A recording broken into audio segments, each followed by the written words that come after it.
HDFC mutual fund की ओर से स्थानीय डब्बावाली रोड पर अपने नए कार्यालय का शुभारंभ किया गया। HDFC म्यूचुअल फंड की ओर से वर्ष 2024 में आज एक साथ अपनी 24 ब्रांचों का उद्घाटन किया गया। इन 24 ब्रांचों में हरियाणा की कुल 2 ब्रांचें शुरू की गई। सिरसा के अलावा सोनीपत में हरियाणा की दूसरी ब्रांच का शुभारंभ हुआ। कंपनी के मैनेजिंग डायरेक्टर नवनीत मनोनीत ने वीडियो कॉन्फ्रेंसिंग के जरिए सभी ब्रांचों का उद्घाटन किया। इस अवसर पर एरिया मैनेजर विपिन शर्मा ने जानकारी देते हुए बताया कि म्यूचुअल फंड में यदि विशेष सलाह के साथ या विशेष सलाहकार के साथ में निवेश किया जाए तो ये निवेश बेहतर साबित होगा। पल सिरसा से विशेष रिपोर्ट सुरेश गौतम के साथ।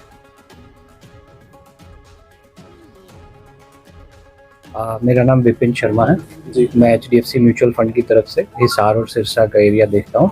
आज से समय ब्रांच को ओपन की क्या कुछ करना चाहेंगे, किस तरह की सर्विसेज इसमें लोगों को मिलेगी यहाँ से? देखिए, आज जो हमारे लिए म्यूचुअल फंड इंडस्ट्री के लिए मैं कहूँगा एक ऐतिहासिक दिन है, बिकॉज पूरे इंडिया के अंदर आज 24 ब्रांचें हमने 2024 के अंदर ओपन करी हैं। तो ये हमारे लिए भी और हमारे लिए इससे ज़्यादा इम्पोर्टेंट है कि हम ज़्यादा से ज़्यादा लोगों तक पहुँचे। इसके लिए हम जो इस तरह की जो 24 ब्रांचें ओपनिंग करने का कार्य किया है, और इसी के साथ साथ अगले कुछ वर्षों तक हम सिरसा जैसी लोकेशन पर पूरा ध्यान देंगे।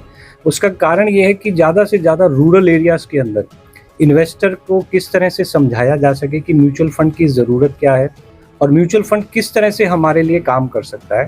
इन चीज़ों को ध्यान में रखते हुए ज़्यादा से ज़्यादा इन्वेस्टर अवेयरनेस प्रोग्राम हमें सिरसा जिले और सिरसा के आसपास के एरिया में करेंगे, ताकि लोगों को ज़्यादा से ज़्यादा म्यूचुअल फंड के बारे में जानकारी प्राप्त हो सके। सर, म्यूचुअल फंड के अंदर मार्केट रिस्क रहता है, लोग जागरूक नहीं हैं, तो क्या उसमें समझाना चाहेंगे लोगों को, क्या मैसेज देना चाहेंगे? देखिए, ये एक समझने वाली चीज़ है कि हम लोगों के अंदर एक भ्रांति है कि म्यूचुअल फंड हमेशा मार्केट से रिलेटेड है और मार्केट का रिस्क उसके अंदर इन्वॉल्व है।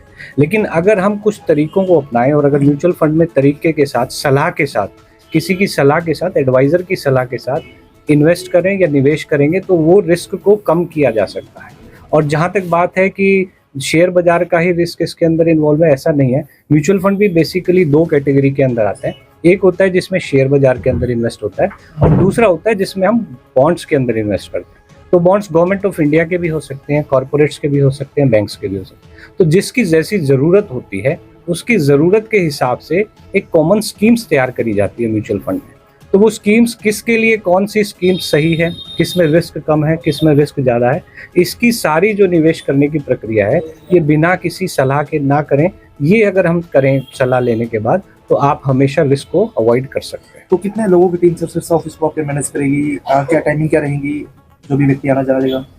देखिए, सिरसा में फ़िलहाल जो है वो हमारे यहाँ branch manager mister Bharat Soni ji रहेंगे और इनके साथ 2 लोगों की टीम रहेगी जो एक ऑपरेशन का काम देखेगी और एक इनको सपोर्ट करेगी। इसके अलावा बाकी ब्रांच में जो भी ज़रूरत चीज़ें हैं वो पूरी करी जाएंगी। टाइमिंग्स जो हैं वो हमारे जो रहेंगे वो सुबह 9:15 साढ़े 9 के आसपास रहेगा एंड शाम को 5:30 बजे तक इसका।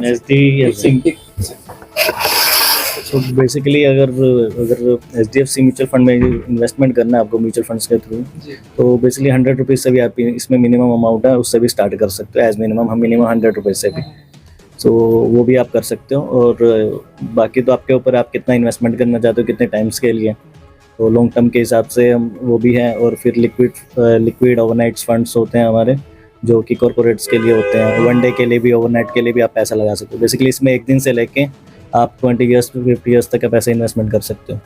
आज सबसे बड़ी बात सर, लोग FD वगैरह में इन्वेस्ट करते हैं तो एक रिटर्न का कंफ्यूजन क्लियर होता है कि 8% मिलेगा, 10% मिलेगा या 12% मिलेगा। म्यूचुअल फंड में जब कोई इन्वेस्ट करेगा तो क्या मान के चले सर कि कितना % तक का आप अंदाजे का एक्सपीरियंस की बात करें तो उतना उसको मिल जाता हुआ? बेसिकली इसका जवाब मैं देना चाहूँगा। पूछा कि बैंक FD में एक फिक्स रिटर्न का बताया जाता है, तो म्यूचुअल फंड के अंदर वो फिक्स रिटर्न का क्यों नहीं बताया जा सकता? किसकी रिक्वायरमेंट क्या है उस हिसाब से म्यूचुअल फंड के अंदर जो सबसे इम्पोर्टेंट चीज है वो समझनी चाहिए कि सेविंग्स और निवेश में फर्क को समझना पड़ेगा। सेविंग है जहां वहां सेव करने के लिए पैसे को, जब आप निवेश करते हैं तो आप पैसे को किसी ऐसी जगह कार्य पे लगाया जाता है जहां पे उसके अंदर आपका पैसा आपको रिटर्न कमा के दे। तो निवेश कहाँ होता है? इक्विटी क्या है? बिजनेसेस। तो जब आप किसी बिजनेस के अंदर इन्वेस्ट करते हैं तो आपको बिजनेस को समय देना पड़ता है कि वो आपको रिटर्न बना के।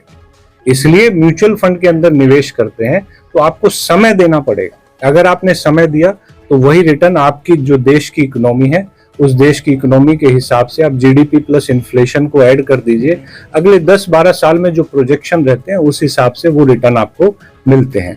तो लास्ट 30 इयर्स 40 इयर्स का जो रिटर्न देखेंगे वो इसी शेयर बाजार ने, देखिए क्या नहीं हुआ हमारे 84 के अंदर असैसिनेशन प्राइम मिनिस्टर, टेररिज्म हमने देखा, 91 के अंदर हमारी इकोनॉमिक स्थिति थोड़ी सी सही नहीं थी, उसके बाद 2007-8 के अंदर यूएस का बैंकिंग सिस्टम फेल हो गया, युद्ध नहीं हुए हमारे यहाँ। ये सब होने के बावजूद भी इसी शेयर बाजार ने हमें 15 से 17% का रिटर्न दिया और म्यूचुअल फंड की स्कीमों ने तो उससे ज्यादा भी रिटर्न दिया। तो ये आपको समझना होगा कि जब आप निवेश की बात करते हैं तो निवेश का मतलब है आपको उसमें समय देना पड़ेगा, और अगर आप समय देंगे तो आपको निश्चित रूप से ही बाकी ट्रेडिशनल इन्वेस्टमेंट से ज्यादा रिटर्न प्राप्त होता है और विद रिस्क को भी आप उसमें खत्म कर सकते हैं। एज फैक्टर भी होता है सर इन्वेस्ट करने के लिए? देखिए इसमें कोई एज फैक्टर नहीं है, इसमें चाहे तो बच्चे के नाम से भी निवेश किया जा सकता है और इसमें चाहे तो कोई भी 60-70 साल तक की एज का भी आदमी इन्वेस्ट कर सकता है।